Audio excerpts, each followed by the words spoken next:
وأحمد إكرام وأهل بيته وأصحابه إكرام. أما بعد فأعوذ بالله من الشيطان الرجيم بسم اللہ الرحمن الرحیم. سب سے پہلے تو میں بے حد ممنون ہوں ہمارے نعت خواہوں کا کہ انہوں نے وقت میں ہمارے ساتھ بہت کوآپریٹ کیا اور مجھے اس بات کی اپرچونٹی دی کہ میں آ کر آپ لوگوں کے سامنے چند باتیں کر سکوں. تو حضرات محترم، بات یہ ہے کہ ہماری آج کی محفل ہم نے جو رکھی ہے اس کا مقصد ہے جشن عید میلاد النبی کو منانا اور ایصال ثواب کرنا 40ویں کی غرض سے. اور آخر میں ہم ذرا عقائد پہ بات کریں گے اپنی ارواح سے ریلیٹڈ، کہ بعض لوگوں نے یہ فتنے پھیلائے کہ ارواح جو ہوتی ہیں معاذ اللہ ثم معاذ اللہ، مسلمانوں کی ارواح، مومنین کی ارواح، وہ ایک بار قبر پہ چلی گئیں تو ان کا جسم گل سڑ جاتا ہے اور ان کی روح فنا ہو جاتی ہے، یعنی کہ وہ تعلقات نہیں رکھتی ہے. تو میرے سامنے جو کتاب موجود ہے فتاوی رضویہ، ہمارے ہر دل عزیز اعلیٰ حضرت امام احمد رضا خان فاضل بریلوی رحمۃ اللہ تعالیٰ علیہ، ان کے قلم سے نکلے ہوئے الفاظ ہیں. اور جیسا کہ وہ شعر نہیں ہے کہ وادی رضا کی کوہ ہمالا رضا کا ہے، جس سمت دیکھتا ہوں وہ علاقہ رضا کا ہے.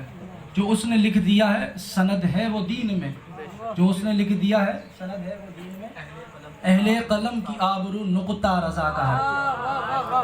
وہ رسالہ ایک اعلیٰ حضرت نے لکھا ہے، اس میں اس سے ریلیٹڈ ہم بات کریں گے. سب سے پہلے جشن عید میلاد النبی کا مقصد ہمارا ہے کیا؟ یہاں پہ آ کے نعتیں پڑھنا، حمد پڑھنا، نعت پڑھنا، منقبت پڑھنا، دعا کرنا، اس کے بعد گھر جانا، لنگر کھا کے گھر جانا اور پھر سو جانا. فجر ہوئے تو ہوئے، ظہر ہوئے تو ہوئے، عصر ہوئے تو ہوئے. مغرب میں چونکہ دیکھی گئی ہے عموماً تعداد موتی مسجد میں بھی اور دیگر مسجدوں میں تعداد زیادہ ہوتی ہے، تو ہم مغرب جو ہے وہ ایک کہتے ہیں نا اس کے طور پہ پڑھ لیتے ہیں. ایک جو سسٹم چل رہا ہوتا ہے کہ چلو یار پڑھ لیتے ہیں، کچھ اللہ تبارک و تعالیٰ کے سامنے بھی حاضر ہو جائیں. لیکن عید میلاد النبی ہم پابندی سے مناتے ہیں. پھر اس پہ لوگ اعتراضات اٹھاتے ہیں کہ عید میلاد النبی تو منا رہے ہو، نمازیں آپ پڑھ نہیں رہے، تو وہ اعتراض بالکل ہلاک اٹھاتے ہیں. یہ ہماری کوتاہی ہے. ہمیں اپنی بات کو تسلیم کرنا چاہیے کہ ہم عید میلاد النبی مناتے ہیں پر ہم نمازیں نہیں پڑھتے ہیں. حتیٰ کہ ہمارے استاد، کیونکہ میں یونیورسٹی میں صبح پڑھتا ہوں اور رات میں درس نظامی کی کلاسز لیتا ہوں، تو ہمارے استاد نے ہم سے یہ بات کہی تھی کہ بھائی اگر آپ صبح فجر کی نماز با جماعت ادا نہیں کر سکتے تو آپ کا یہ علم دین حاصل کرنا بالکل اکارت ہے، بالکل فضول ہے. آپ کو چاہیے کہ اس کو چھوڑیں، آپ فرائض علوم کو سیکھیں بس، اور آپ اپنی فجر کی نماز کو ادا کریں اپنے وقت پر. تو یہ ایک بہت بڑی بات مجھے لگی اس ٹائم پہ کہ انہوں نے بہت صحیح بات کہی. بہرحال اللہ تبارک و تعالیٰ ہمیں توفیق دے. عید میلاد النبی منانے کا مقصد ہمارا یہ ہوتا ہے کہ ہم اپنے نبی علیہ السلام کی تعلیمات کو سیکھیں، ہمیں وہ باتیں معلوم ہوں کس طریقے سے اسلام ابتدائی دور سے نکل کر پوری دنیا میں عمدہ اس کا اعلیٰ، کس طریقے سے سیلاب آیا فوجوں کا، پورے فتح ہوئے، ملک کھلے، یعنی رستے کھلے مسلمانوں کے لیے. حالانکہ بالکل تھوڑے سے تھے. آپ دیکھیں تو جنگ بدر میں 313 تھے اور 313 کے پاس صرف چند گھوڑے تھے، 2-3 گھوڑے تھے اور 5-6 ان کے پاس اونٹ تھے اور صرف فقط 2 تلواریں تھیں. ان کے اس پہ انہوں نے اتنے بڑے لشکر کو ہرایا تھا ابو جہل کے. تو بات یہ ہے کہ اس وقت کے مسلمان جو تھے وہ واقعی میں، جو علامہ اقبال نے اپنا جواب شکمہ میں لکھا نا کہ میرے کعبے کو جبینوں سے بسایا کس نے، تو دراصل وہ ہم نہیں ہیں، وہ دراصل وہ لوگ تھے کہ جن کی وجہ سے اسلام کو آج یہ بلند مرتبہ ملا ہے. اور اس میں نمایاں کارکردگی جو ہے بے شک وہ حضور علیہ السلام کی ہے. آپ کے سامنے وہ واقعات بھی ہیں کہ طائف کے اندر جب نبی علیہ السلام اسلام کی دعوت دینے گئے تو انہوں نے اسلام کو انکار کر دیا کہ ہم آپ کا اسلام قبول نہیں کرتے، ہم تو اپنے باپ دادا کے دین پر چلیں گے. اب نبی علیہ السلام نے کہا اچھا تم اگر دین کو قبول نہیں کر رہے تو تم میرے جو قریش کا قبیلہ ادھر سے ان کے سرداروں سے کوئی بات نہیں کہنا، ورنہ وہ ہمیں تنگ کریں گے کہ ہم اسلام کی تبلیغ کر رہے ہیں. تو انہوں نے کہا نہیں، ہم آپ کی یہ بات بھی نہیں مانیں گے. تو حضور نے فرمایا کہ ٹھیک ہے، تو پھر آپ یہ بات بھی نہ مانیے. پھر حضور نے وہاں سے رخصت فرمائی اور اس کے بعد پھر انہوں نے اس پہ بھی نہیں رکے. وہ انہوں نے کیا کام کرا کہ وہ سارے کے سارے کھڑے ہو گئے اور حضور کے پائے انور پہ، وہ چاند سے بھی چمکتی ایڑیوں پہ، ان پر پتھر برسائے اور پتھروں کی یعنی کہ پتھر لگتے رہے، پتھر جو ہے قدم مبارک کا بوسہ لیتے رہے اور اس کے بعد ان میں سے خون جو ہے خون مبارک حضور کی اس نے نالین مبارک میں بھر گیا. پھر حضور درد کی شدت سے بیٹھے تو ادھر سے ادھر سے اور ادھر سے دونائیں بائیں جانے تو 2 ولد الزنا آئے اور انہوں نے کندھا پکڑ کے کھڑا کر دیا دوبارہ حضور کو. انہوں نے پھر دوبارہ برف باری کری پتھروں کی. تو اس درد کی شدت سے حضور علیہ السلام جو ہے وہ زمین پر تشریف لے آئے اور آپ علیہ السلام بے ہوش ہو گئے, ان پر بے ہوشی طاری ہو گئی. تو یہ ابتدائی دور تھے اسلام, یعنی کہ اسلام تھالی میں رکھ کے نہیں آیا ہمارے پاس, بہت مشکلوں سے آیا ہے. اور اس کے بعد پھر ہر دور میں کام ہوا ہے, جیسا کہ ہمارے امام صاحب نے مجھے بتایا کہ ہر دور میں کام ہوا ہے. امام صاحب نے اس طرف میری نظر دلائی. آپ دیکھیں کہ حضور کے دور میں کام ہوا, پھر اس کے بعد صحابہ نے بہت کام کیا, ہر صحابی نے اپنا نمایاں کارکردگی کیا. حضرت صدیق اکبر جو ہیں رضی اللہ تعالیٰ عنہ, انہوں نے خلافت سنبھالی اور اس کے بعد انہوں نے, وہ زکوٰۃ کے منکرین تھے, اگر اس ٹائم پہ وہ والا قدم نہیں اٹھاتے نا تو آج زکوٰۃ شاید ہم لوگوں میں سے اڑ جاتی. تو انہوں نے اٹھایا کیونکہ ان کے پاس نور بصیرت تھی, جس سے انہوں نے دیکھا آگے کی طرف کہ کیا ہوگا. پھر اس کے بعد حضرت عمر رضی اللہ تعالیٰ عنہ, کیا کمال کی خلافت کری, یعنی کہ ایک عورت کی طرف کوئی آنکھ اٹھا کے نہیں دیکھتا تھا ان کے دور میں. پھر حضرت عثمان غنی رضی اللہ تعالیٰ عنہ, انہوں نے مصحف عثمان جو قرآن مجید کی تدوین کا کام کیا. پھر اس کے بعد حضرت علی رضی اللہ تعالیٰ عنہ کہ دور فتن کے اندر حضرت علی نے خلافت کی اور بہت مشکلوں سے مسلمانوں کو یکجا کر کے رکھا, ورنہ مسلمان بکھر جاتے, جن کا شہرازہ بکھر جاتا. پھر اس کے بعد آپ آئیں تابعین کے دور میں, تبع تابعین کے دور میں, پھر امام بخاری وغیرہ یہ سارے کے سارے انہوں نے حدیثوں کو اکٹھا کیا. پھر اس کے بعد فقہ کے اس پہ آ جائیں کہ امام اعظم ابو حنیفہ, امام مالک, امام شافعی, امام احمد بن حنبل, اس دور میں بھی کام ہوا. پھر اس کے بعد کام ہر دور میں ہوتا ہی رہا ہے. ٹھیک, تو عید میلاد النبی ہمارا منانے کا مقصد یہ ہے کہ اسلامی تعلیمات کو فروغ دیا جائے, علم دین سیکھیں ہم اور علم دین پر عمل کریں. اب دوسری بات پہ آتے ہیں, 40واں کس لیے رکھا جاتا ہے. بعض لوگ یہ اعتراض اٹھاتے ہیں کہ بھائی یہ 40واں جو ہے, ایک تو بات یہ کہ دن آپ لوگوں نے مقرر کیے, حتیٰ کہ میرے پاس ایک ٹیوشن میں بچہ پڑھتا تھا, 9 محرم الحرام تھا, اس دن جوس بٹتا ہے اس دن, تو جوس ہمارے گھر میں بنا, ہم نے اس کو پیش کیا, اس نے کہا بھائی میں نہیں پیتا. ہم نے کہا کیوں نہیں پیتے بھائی, تو کہہ رہا بھائی آپ لوگوں نے دن مقرر کیے ہوئے اور ہم اس لیے نہیں پیتے یہ جوس. بھلا اس سیویلائزڈ دور کے اندر بھی بندہ یہ بات کہتا ہے. میں آج عشاء کی نماز پڑھ رہا تھا تو یہ نقطہ میرے ذہن میں آیا کہ یہ مقرر جو چیزیں چل رہی ہیں یہ ایک شیڈیول ہوتا ہے. دیکھیں قرآن مجید فرقان حمید میں بھی غالباً یہ آیت موجود ہے کہ ہم نے تم پر مقرر وقتوں میں نماز ادا کی. تو اب وہاں پہ سوال کا اعتراض کیوں نہیں اٹھ رہا کہ مقرر وقتوں میں نمازیں کیوں ادا کی گئی ہیں. ایک اتار ہے نا کہ ایک جگہ ایک ٹائم پر سب اجماع ہو. خانہ کعبہ کو ایک مقرر سمت کیوں بنایا کہ لوگوں کا اجماع ہو اس دن پر. اور ہمیں یہ حدیث بھی ملتی ہے کہ عبداللہ بن مسعود جو ہے وہ اپنی مسجد کے اندر ہر جمعرات کو درس دیتے تھے قرآن کا. تو ان سے کہا کہ حضرت آپ کا درس جو ہے وہ بہت اچھا ہوتا ہے اور لوگوں کو فائدہ ہوتا ہے, آپ ایسا کریں کہ پورے ہفتے دیا کریں. تو حضرت نے فرمایا کہ لوگوں پر تنگی ہوگی اگر میں ایسا کروں گا, تو لہٰذا جمعرات کا ایک دن یہ مخصوص صحیح ہے. اب دن مقرر کیا نا انہوں نے بھی, اگر آپ کو پیپر بھی دینا ہے تو اس کا بھی ٹائم ٹیبل دیا جاتا ہے. اس پر اعتراض کر دوں میں, لوگ بولیں گے بھائی یہ تو پاگل ہو گیا کہ دن مقرر کر کے رکھے ہوئے تم نے کہ میں اسلامت کا پیپر کبھی بھی ہو کبھی بھی دینے چلے جاؤں. بھائی یہ نہیں ہوتا, ایک دن مقرر کیا جاتا ہے, مخصوص کیا جاتا ہے کسی چیز کے لیے, کسی عبادت کے لیے, تاکہ سارے لوگ اس پر آئیں. ایسی بات اپنی اپنی مصروفیات ہوتی ہیں سب کی زندگی کی, ٹھیک ہے نا. اچھا, اب ایصال ثواب ہے کیا؟ ایصال ثواب اپنی جو لاوالدین کی ارواح ہوتی ہیں ان کو ثواب کا تقسیم کرنا, ان کو ثواب کا پہنچانا ہے. ٹھیک ہے, یہ احادیث صحیحہ سے ثابت ہے کہ ایصال ثواب جو ہے میت کو پہنچتا ہے اور میت اس پہ خوش بھی ہوتی ہے. اب ایصال ثواب ہے کیا؟ ایصال ثواب ایک عبادت ہے, ایک دعا ہے, دعا بھی ایک عبادت ہے, ٹھیک ہے نا.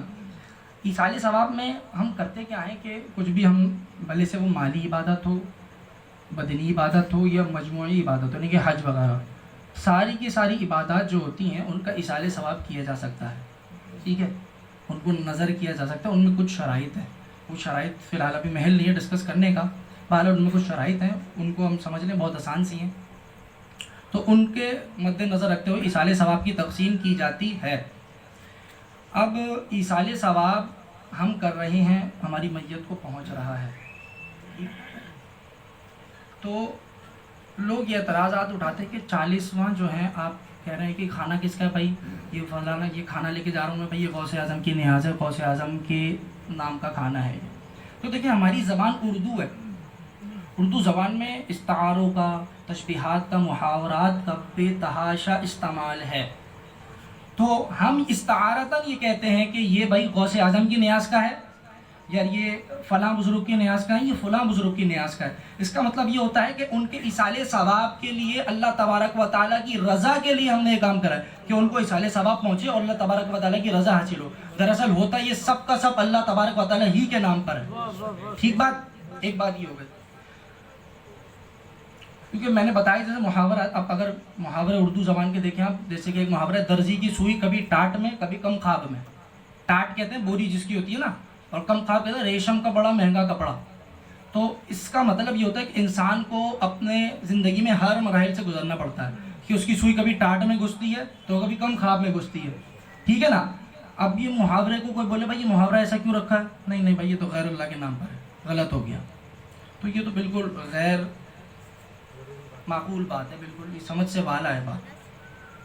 دوسری یہ بات ہو گئی کہ ما اہل بہ غیر اللہ کے، پھر اس پہ اشار بھی لے کے آتے ہیں کہ جو چیز غیر اللہ کے نام سے منسوب ہو جائے وہ تمام کی تمام حرام ہے.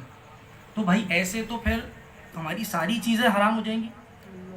قرآن پاک میں آیت جو ہے سورہ آل عمران کس کے نام پر ہے؟ حضرت عمران کے نام پر ہے. سورہ بقرہ گائے کے نام پر ہے. عنکبوت مکڑیوں کے نام پر ہے. سورہ نمل، سورہ نحل، تو پھر تو سارے کے سارے اس کے زمرے میں آ گئے. ہماری موتی مسجد، موتی کیا اللہ تبارک و تعالیٰ کا نام ہے؟ نہیں، میں مسجد میں جانا منع ہو جائے گا کیا؟ مسجد عائشہ، فیضان صدیق اکبر. تو پھر یہ بات نہیں ہوتی کہ غیر اللہ کے نام پہ جو چیز منسوخ کر دی جائے، مطلب کہ یہ ہر اس میں لے لیتے ہیں کہ وہ حرام ہو گئی. بات یہ نہیں ہے. ٹھیک ہے. ایسے پھر ہر چیز کو آپ کر دیں گے تو ہر چیز ہماری غیر اللہ کے نام پر ہی ہے. ٹھیک ہے. وہ ذبح کرنے کے اس میں ہے کہ غیر اللہ کے نام پر آپ نے ذبح کیا. تو اب ہم ایک بکرا لے کے پالتے ہیں، ہم کہتے ہیں غوث اعظم کی نیاز کا ہے، یہ اللہ تبارک و تعالیٰ کے نام پر ہی اس کو ذبح کیا جائے گا، لیکن اس کا گوشت جو تقسیم کیا جائے گا اس کا جو ثواب ہم تک پہنچے گا وہ غوث اعظم شیخ عبد القادر جیلانی رحمۃ اللہ تعالیٰ علیہ کی بارگاہ میں ہم ہدیۃً پیش کریں گے. اب ان کو ثواب کی ضرورت ہے کیا؟ کیوں کرتے ہیں؟ آپ کو بھائی ثواب کمانا ہے، آپ قرآن پاک پڑھ لیجیے، آپ حدیث پڑھ لیجیے، آپ نماز پڑھ لیجیے. ایسا کیوں کرتے ہیں ہم؟ ان سے فیوض و برکات کے لیے، تعلقات قائم کرنے کے لیے ایک دوسرے کو تحفہ دینا پڑتا ہے. تحفہ دیتے ہیں تو محبتیں بڑھتی ہیں. حضور نے حدیث میں بھی یہ فرمایا کہ تحفے دو، اس سے آپس میں محبتیں بڑھتی ہیں. تو تحفے کے طور پر ہم یہ پیش کرتے ہیں تاکہ ہماری ان سے، کیونکہ حشر میں ہم نے بھی کھڑا ہونا ہے اور ہمارے اعمال اتنے اچھے نہیں ہیں. ٹھیک ہے نا. کہ ابا جی کا ایک شعر بھی ہے کہ غوث اعظم کے ریلیٹڈ کے غوث اعظم نائب مصطفیٰ کے اور مصطفیٰ نائب ہیں خدا کے. یعنی لنک جوڑا نا، یعنی کہ کڑی سے کڑی جوڑی، ڈائریکٹ کنیکشن نہیں دیا پی ایم ٹی سے، پی ایم ٹی سے پول آیا، پول سے فیس آیا، پھر وہ فیس سب میں کٹے. یعنی کہ اگر ہمارا لنک وہاں تک ہے تو ہماری رسائی وہاں تک ہو سکتی ہے، لیکن ڈائریکٹ ہماری رسائی نہیں ہو سکتی. ٹھیک. یہ ایصال ثواب سے ریلیٹڈ بات کلیئر ہو گئی. اب ارواح سے ریلیٹڈ کہ روحیں کیا ہیں. دیکھیں روحیں ایک شے ہیں جس کو اللہ تبارک و تعالیٰ نے پیدا کیا ہے. ٹھیک ہے. اللہ تبارک و تعالیٰ نے کن فرمایا اور وہ پیدا ہو گئی. اچھا، اب روحیں کیا گھر میں آتی ہیں مرنے کے بعد؟ بعض لوگ تو معاذ اللہ ثم معاذ اللہ یہ کہتے ہیں کہ حضور علیہ السلام کو بھی یہ اختیار نہیں کہ وہ کہیں جا سکیں. تو امام اہل سنتی اتیان الارواح لدیارہم بعد الرواح سے ترجمہ ہے روحوں کا بعد وفات اپنے گھر آنا. تو یہ تو روحوں کا وہ ہے کہ وہ اپنے گھر پہ آتی ہیں وفات کے بعد. نبی علیہ السلام سرور انبیاء سب تمہاری ہی خبر دیں، تم مؤخر مبتدا ہو کہ بعد میں آئے. لیکن یہ دراصل عربی زبان میں ایک مرکب توصیفی کا ہوتا ہے، جملہ خبریہ ہوتا ہے کہ اس میں خبر پہلے آتی ہے. مثال کے طور پر زید نے مارا، ٹھیک ہے نا. اب زید مبتدا اور مارا اس کی خبر بعد میں آتی ہے. لیکن اگر خبر پہلے آ جائے تو وہ کہلاتی ہے مؤخر مبتدا. جہاں پر خبر امپورٹنٹ ہوتی ہے وہاں پر خبر کو پہلے لایا جاتا ہے. ٹھیک ہے. اب یہاں پر امپورٹنٹ خبر تھی اس لیے کہا کہ اعلیٰ حضرت نے کہ تم مؤخر مبتدا ہو، سب تمہاری ہی خبر تھی. آدم علیہ السلام بھی خبر دیتے ہیں. وہ اعلیٰ حضرت کا ایک اور شعر ہے کہ ظاہر میں میرے پھول حقیقت میں میرے نخل کہتے ہیں پیڑ کو. ظاہر میں تو میری اولاد میں سے لیکن حقیقت میں میرے پیڑ ہے کہ یہ نہیں ہوتا تو میں بھی نہیں ہوتا. یہ کس کی یاد میں یہ صدا بو البشر کی ہے. ماشاءاللہ سبحان اللہ. تو یہ بالکل اعلیٰ حضرت کے قلم سے نکلے اچھوتے کلام ہے. بندے کی حیران عقل حیران رہ جائے کہ یار کوئی ایسا بھی بیان ایسا بھی کوئی شعر لکھ سکتا ہے. بعض علماء نے تو فرمایا کہ پورا اردو ادب، عربی ادب، فارسی ادب، ہندی ادب سب اعلیٰ حضرت کے سامنے ہاتھ باندھ کے کھڑا ہے لغت، اور کہہ رہی ہے کہ امام مجھے اپنے شعر میں لے لیجئے، مجھے اپنے شعر میں لے لیجئے. امام احمد رضا جس کو اجازت دیتے ہیں، جس کو چاہتے ہیں اس کو اٹھا کے لکھ لیتے ہیں. ان کی نعت کے اچھوتے کلام اگر آپ دیکھیں، جیسے کہ زمین و زمان، اس کا ایک شعر ہے کہ جنا میں چمن، چمن میں سمن، سمن میں پھبن، پھبن میں دلہن، سزائے میہن میں ایسے منن، یہ امن و امان تمہارے لیے. اس میں الائٹریشن کتنی آ رہی ہے؟ جنا میں چمن، چمن میں سمن کیسی آ رہی ہے؟ تو یہ عام بندے کا کلام نہیں، عام بندہ نہیں لکھ سکتا. یہ نبی ابا جی نے نہیں فرمایا کہ میں مقلد ہوں احمد رضا کا ریاض. اسی امام اہل سنت پہ لاکھوں سلام کو سوچ کے ہی لکھا ہے. کیونکہ اگر آپ ابا جی کی کتابوں کا مطالعہ کریں، ایک کتاب جیسے کہ علم لدنی ہے، اختلاف کیوں کر ہوا دین میں، یزید بن معاویہ، تو آپ کو پتہ چلے کہ ابا جی کا مطالعہ کتنا دقیق تھا. بڑی ظرف نگاہی سے مطالعہ کرتے تھے ابا جی. ان کی کتابیں میں نے پڑھی تو مجھے اندازہ ہوا کہ صرف شاعرانہ اس پہ نہیں گئے ابا جی. شاعری کی طرف ابا جی اس وجہ سے زیادہ رجوع ہے کیونکہ وہ ٹائم ایسا چل رہا تھا کہ نعتوں کو ڈیگریڈ کیا جا رہا تھا. اگر نعتیں ڈیگریڈ نہیں ہوتی تو ہو سکتا کہ ابھی ابا جی کے بھی بڑے فتاوا اور بڑی بڑی کتابیں چھپ جاتی. ٹھیک. اچھا، اب شیخ عبدالحق محدث دہلوی رحمۃ اللہ تعالیٰ علیہ اشعۃ اللمات فی شرح مشکات کے اندر یہ بات نقل کرتے ہیں. فرماتے ہیں کہ میت کے دنیا سے جانے کے بعد 7 دن تک اس کی طرف سے صدقہ کرنا مستحب ہے. میت کی طرف سے صدقہ اس لیے نفع بخش ہوتا ہے، اس میں اہل علم کا کوئی اختلاف نہیں. ٹھیک ہے، اہل علم کا کوئی اختلاف نہیں.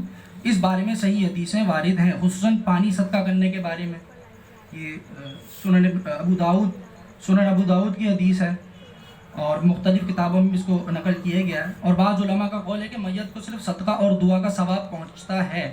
اور بعض روایت میں ہے کہ روح شب جمعہ کو اپنے گھر آتی ہے اور انتظار کرتی ہے کہ اس کی طرف سے صدقہ کرتے ہیں اس کے گھر والے یا نہیں.